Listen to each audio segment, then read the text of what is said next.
Alright, so today I'm going to deliver two talks. One is what I call HYPERTALK, which was my original HYPERTALK concept, which is basically, why the fuck are you making this game?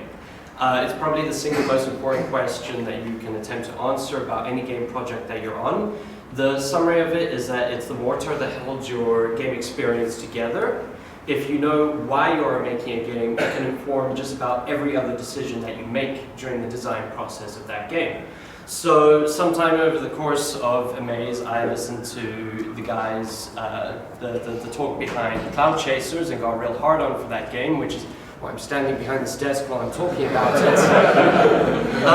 And they exemplified that perfectly. They wanted a game to show people the challenges and experiences of people who immigrated, and I went and played the game straight after the talk, went through it 3 times, and it is tight because of that. Every decision in their game, the enemies, the environment, the goals, the settings, the resource management, was informed very clearly by this question, and it was cohesive and tight because of it.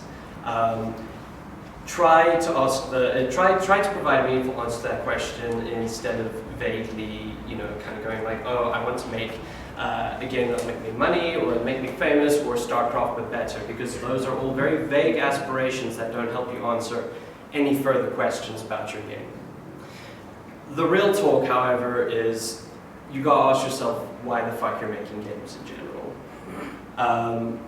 And I think one of the greatest inspirations of an event like a maze, this year especially, but in previous years, is that I have never had a stronger sense of why I make games than when I've been around this inspiring bunch of people. You should not be making games to become famous.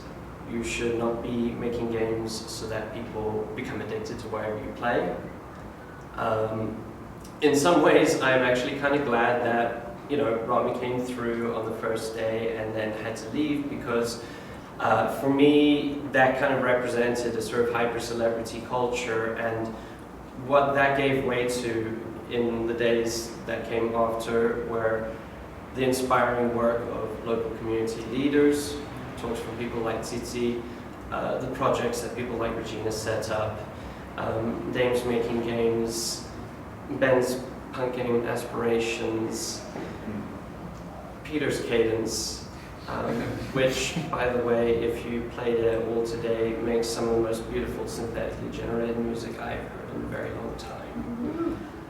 I am in awe of every single one of you here today, because you represent what is probably the true indie spirit of the community. Some of you may know me as the name that's attached to Desktop Dungeons. A lot of you don't. And I suppose that there's a good reason for that. I was very enthused about game making and games for the sake of games for a very long time. And then I made Desktop Dungeons that blew up, and about a month after this hyper-popularity kicked in, my father died of a heart attack. And I spent the next few years wondering what the fuck I was doing with myself. I walked up to the IGF stage to accept an award for excellence in design, smiling on the outside, feeling hollow on the inside, wondering what the fuck I was doing. I went on to release that game on Steam, wondering what the fuck I was doing. I spent years making these useless prototypes and then throwing them away because I didn't know what the fuck I was doing, or why I was doing it. And then in recent years, I finally came in touch with the serious games community. I came in touch with all the inspiring and creative and life-enhancing games that people like you have been making.